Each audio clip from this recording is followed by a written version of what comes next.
while the nation tears itself apart over the minutiae of how President Donald Trump delivers the news of U.S. service members' combat deaths to their families and loved ones, the Department of Defense is trying to understand exactly what went wrong in Niger.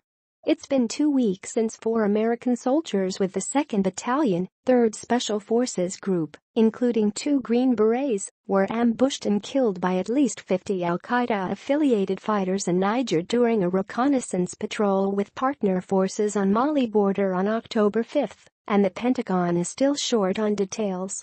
Speaking to reporters on October 19, Secretary of Defense James Mattis stated that contact with militant forces, particularly al-Qaeda in the Islamic Maghreb, which has been battered in neighboring Mali by French bombers, had been considered unlikely. Hours later, Joint Staff Director Lieutenant Gen. Kenneth F. McKenzie Jr. stated that U.S. forces had conducted 29 partnered patrols in this general area without contact of any kind.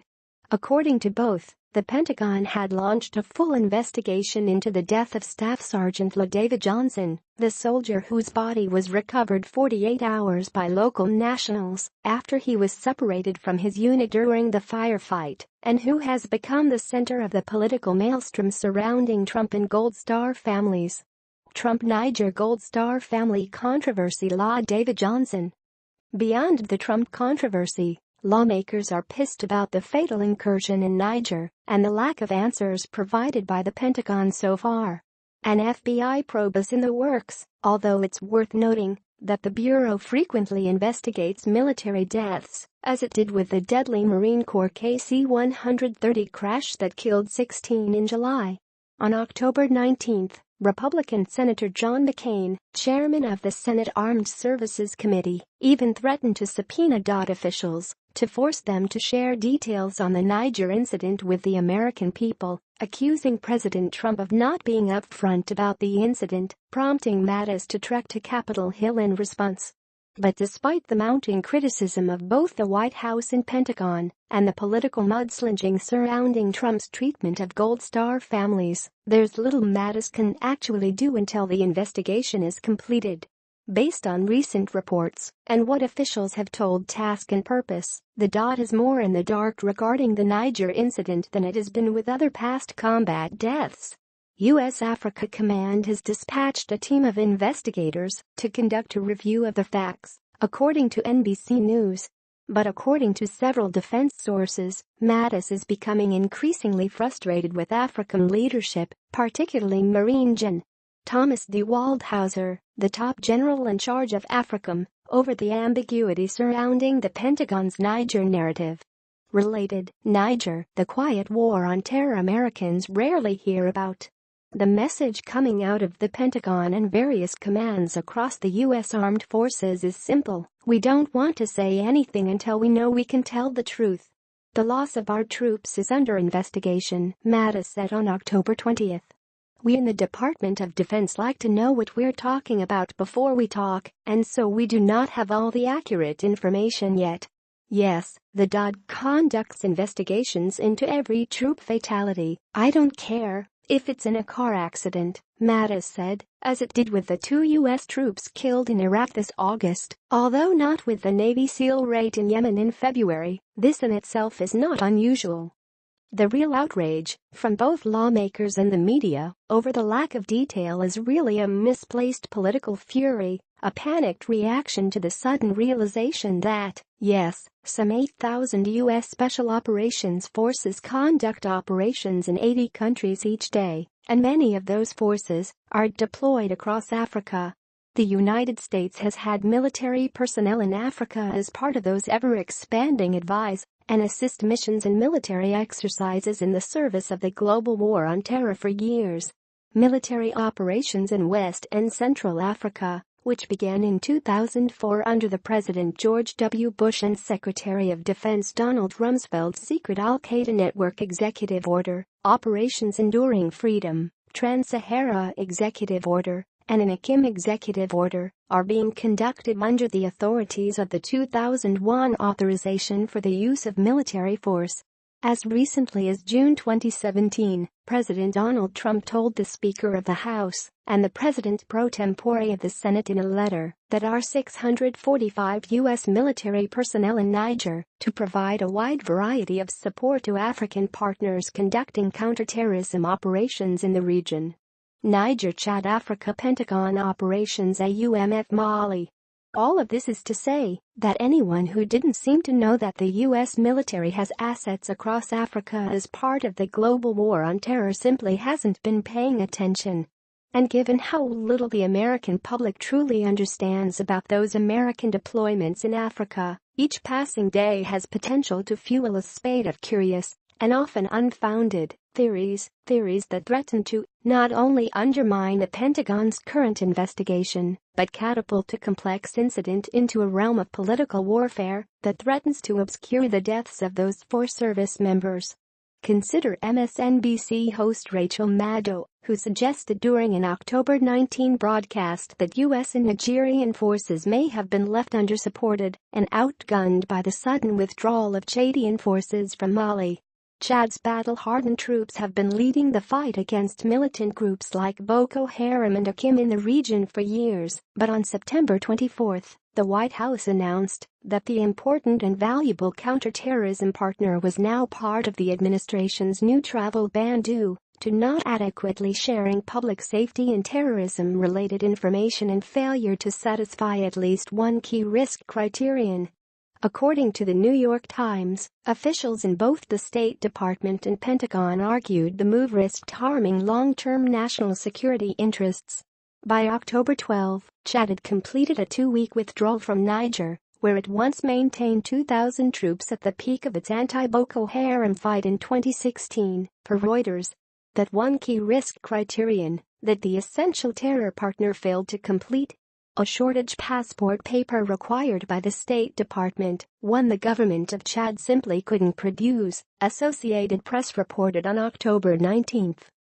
It's not an unplausible theory, on paper. It might explain why Trump declined to deliver a drafted statement prepared by the National Security Council to the families of the 4 Army soldiers killed, sparking the entire political drama involving Gold Star families in the first place. And it also plausibly explains why, after 29 previous patrols, U.S. and Nigerian forces were pinned down by overwhelming force in an unexpected, unanticipated ambush, rescued by French fighter aircraft providing close air support, and Medivist thanks to an anonymous contractor. But at the same time, well, no. The southeastern Diffa region, where those 2,000 Chadian troops were concentrated, is a 24-hour, 733-mile land journey from Tongo on the Mali border, where the Green Beret attack went down. Currently, the Defense Intelligence Agency suspects that the ambush was carried out by the Islamic State in the Greater Sahara, an ISIS splinter group not covered by the Chadian military's enduring mission in Niger. Chad's mission was limited to the fight against Boko Haram in northwest Nigeria, southeast Niger, southern Chad, and northern Cameroon, as Africa conflict expert Laura Say observed in Slate, while U.S. and Nigerian forces were more focused on protecting communities from other extremist groups. The geography of conflict matters, especially in Africa. And the only time U.S. military personnel worked alongside Chadian troops in Diffa was during the multinational exercise Flintlock in March of this year. It's more likely that a lack of intelligence, rather than a lack of manpower, led to the ambush. But while U.S. defense officials told NBC News that the massive ambush was the result of a massive intelligence failure, it's not as though the Chadian withdrawal put Africa in the dark. In its 2017 posture statement, the command confessed that only 20 to 30% of its intelligence, surveillance, and reconnaissance requirements have been met, despite the ongoing construction of a $100 million drone base designed to turn Niger itself into a major hub for U.S. operations in the region. For personnel recovery, Africa Command relies heavily on contract search and rescue assets due to lack of dedicated assets to support operations, AFRICOM wrote. Furthermore, African partners lack the capability and capacity to assist with personnel recovery missions. The Chad theory, as parroted across cable news channels on October 20, goes beyond uninformed conjecture and approaches BS, a former defense intelligence attaché with service in the region told Task and Purpose. It's 800 miles from where Chadian troops are operating in Niger, near Lake Chad, to where the attack occurred. A U.S. military veteran of West Africa, the attaché suggested that based on the DOD's count of 29 patrols over 6 months, the ambush was likely planned well in advance to take advantage of this fact. Given it's the end of the wet season and trafficability across the desert is more limited, this looks like a recurring patrol which let its guard down because it had done this multiple times and forgot it was working inside the enemy's combat zone, he told Task and Purpose.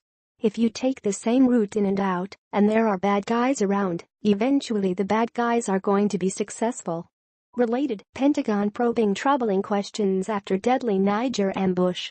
Especially when framed in the political context of Trump's Benghazi by Democratic lawmakers, the Chad theory captures the real long-term problem with the ambiguity surrounding the Niger incident, the potential for politically tinged speculation, in an era defined by the ongoing Russia investigation that threatens to derail our national focus from what actually went wrong there. This isn't just the media's fault, naturally. Trump's ongoing Twitter brawl with Congresswoman Frederica Wilson, Florida Democrat and friend of the Johnson family who listened in on the Commander-in-Chief's condolence call this week, has cast a pall of suspicion and skepticism over the entire affair. White House Chief of Staff John Kelly, dragged into the debate by Trump's invocation of his dead son, and tasked with focusing national attention on the service members killed in action, only made things worse by lying about a speech Wilson gave at the opening of a new FBI building in 2015. The ambiguity of the Niger incident has only given way to political insanity, a contagion that threatens to infect and subvert the DOD investigation. The Pentagon, as Mattis stated, will eventually provide a tick-tock of the events surrounding the Niger incident as more information becomes available through the Africa investigation. But the fog of war itself, as the Gold Star family imbroglio reveals, may simply create more distrust, confusion, and anxiety across U.S. political institutions, an atmosphere that may hinder the American public from ever gleaning a believable, credible explanation as to what happened in Central Africa. Niger Chad Africa Pentagon Operations AUMF.